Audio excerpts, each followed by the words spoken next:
The Boy from Yesterday, Chapter 35, Ziddo-Something. Laurel and Tom were still hiding up in her room, Laurel showing Tom YouTube videos of various events like the moon landing and old episodes of I Love Lucy, which Tom found fascinating when Laurel's phone buzzed and lit up. Laurel picked up the phone from her desk and shrieked, "Oh my God, they have it!"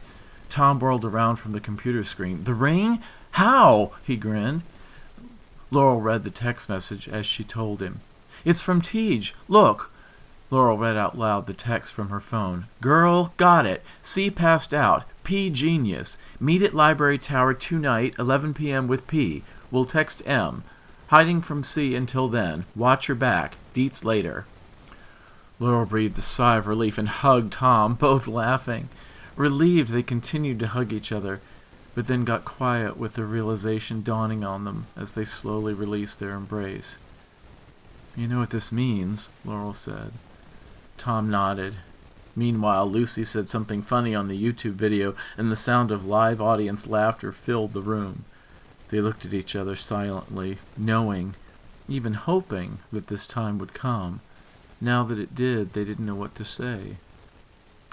"What about," Tom said. "Christian?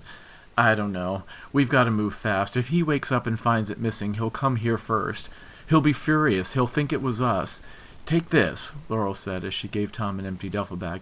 "Put your regular clothes in it. You've got to wear those back or you'll look weird when you get back to your time and you might not be able to explain it, and you don't have time to change before you have to get to Sam's. We've got to hide out somewhere till time to meet them. Maybe Clark's back in the storeroom?" "I know where, I think," Tom said. "I think the room where we kept the coal is still there. It has a sort of hidden indentation. You could be in the same room and never know that it's there." Tom found his old clothes in Laurel's closet and started packing them into the bag. They looked especially odd now in his current surroundings, and yet the sight of the colors and the feel of the fabrics in his hands as he quickly stuffed the duffel bag brought back the memories of feeling and wearing them in everyday life, and his heart began to race at the idea of being back home again. "I'll go get what you need," Laurel said, opening her bedroom door, meaning that she would visit the closet down the hall and search the bathroom medicine chest to find Marguerite's neglected leftover prescriptions. Tom looked up and saw her leave, but panicked when he looked down and saw Laurel's legs not there as she walked. He didn't say anything, but knew the storeroom idea was out. Tom sat on the bed and looked outside at the street below, taking in the sight of cars, telephone poles, flashing lights, bicycles, skateboarders, people walking dogs, and trying to compare the sight of it all he saw with the memory that he knew of Main Street. "Here," Laurel said, coming into the bedroom from the hallway with her arms full of amber plastic prescription bottles. She sat them all down on the bed and went to work, opening and pouring and closing various bottles, combining the contents of several of Marguerite's leftover prescriptions into one larger, round, amber-colored plastic bottle with a white screw top. There were several kinds of pills she combined. Some were white, some were pink, some were blue. She knew that having Tom combine several antibiotics would work on whatever infection Sam had. "Have him take these, one of each, twice a day, maybe with some food because they might upset his stomach a little. Food will help, just not with milk or cheese or anything from the dairy. Do this for about a week until they are all gone, even when he gets better. It's important not to stop until all of these are gone. Don't," and she realized the meaning of saying this because this meant they could only be used to save one person's life, "don't save any. No matter how much you're tempted to, he needs to finish the bottle for them to work and not get sick from the same thing all over again." Laurel paused a moment, worried that introducing antibiotics into the late 19th century might mean that history might change again, and they were worried about that already. "I mean it, Tom. This is risky. We're interfering with the course of history here. Do this for Sam, but do it in secret. Don't let anyone see you give them to him, and make sure he doesn't tell anyone. Don't let anyone examine these, especially in science or a doctor. No matter how much you might want to save others, we can't. It's too risky. Use these for Sam, but when you're done, bury or burn this bottle. He can't ever speak of it. The right people at the right time have to invent these, or we could risk upsetting the whole biological ecosystem." The what? Tom asked, not understanding her words. Just trust me on this. These are from our time, Laurel said, pressing the bottle of pills into Tom's hand, clasping his fingers over it, and holding his hand tightly in hers. This is incredibly dangerous to do, Tom. Everything has to be in its own time. All right, Tom said, looking at the bottle packed with pills. But what are they? They're called antibiotics. It's a type of medicine. They were invented, I think, about 30 years after your time, and a lot more types afterward. They came from a type of mold. Anti-what? Tom said. How could a mold make anti... Laurel interrupted him, working quickly to uncap and cap all the right bottles as she talked. Antibiotics. You know the word anti, right? To be against something? She looked at Tom deliberately, wanting him to understand what she was teaching. Yes, ma'am, Tom said, instinctively using his manners and nodding, looking intently as he learned this special information, so important for understanding how to help Sam. Well, combine that with biotics. Little living things, microscopic things. Sam has germs in his leg. That's what's causing the infection. If you haven't read about it yet, you will sometime in your time.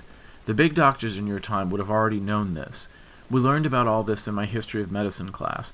It's called germ theory.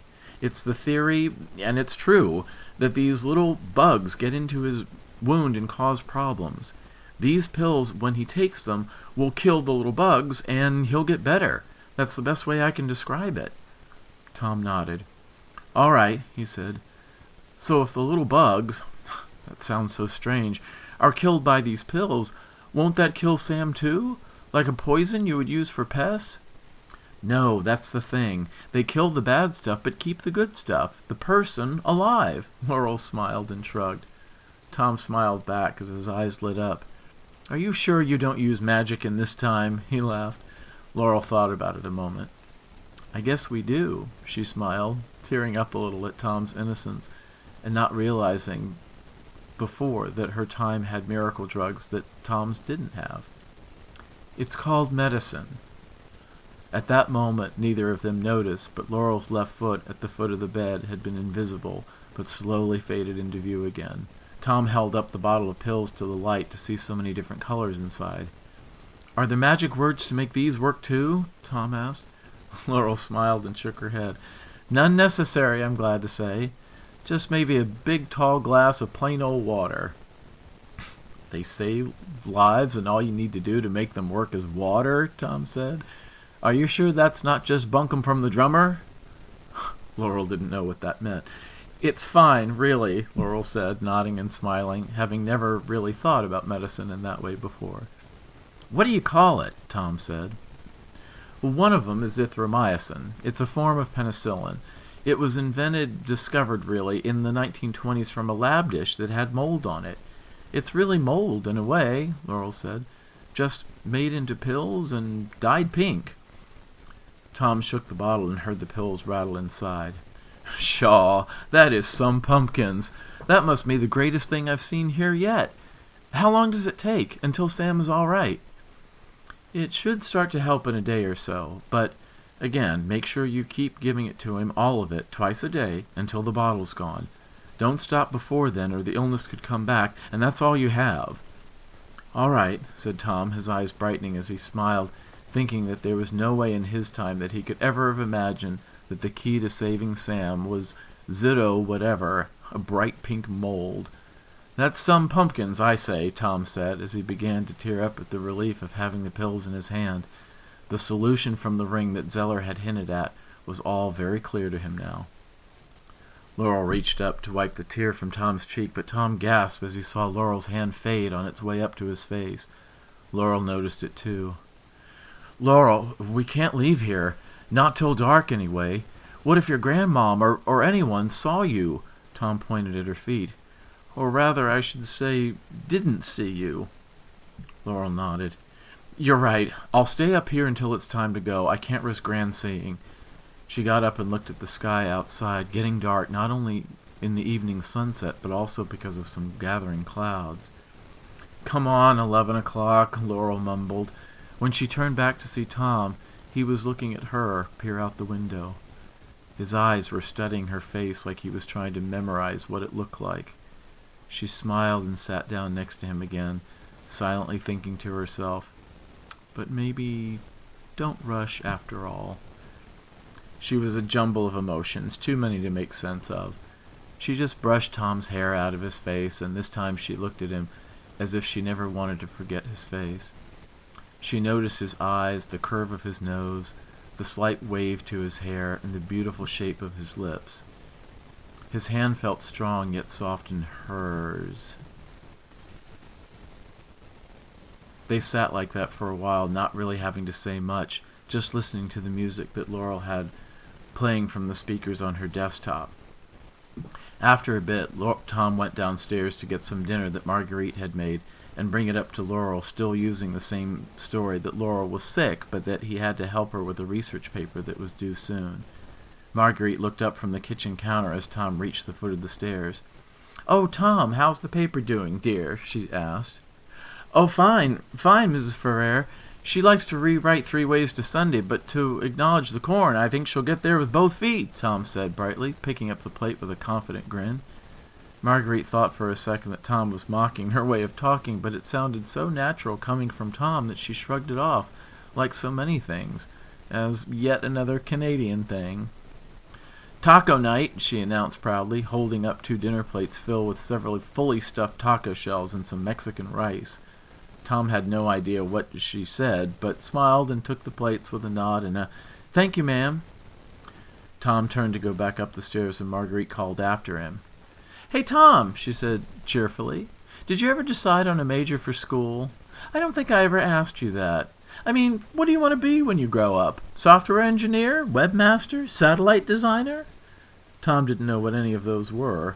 He paused a moment, smiled, and nodded with, I think I'm leaning toward medicine, ma'am." "Medicine? Good boy. I think you'll be great," Marguerite said, smiling back at him as if she were saying goodbye to him for the last time. Neither one of them knew, just then, that she was. Tom nodded and turned to go upstairs with the plates. Marguerite stood up and looked after him, in part appreciating his butt in his cargo pants, but turned back to clean up the kitchen counter. "Ah," she thought to herself as she shook her head and smiled, "you gotta love the classics."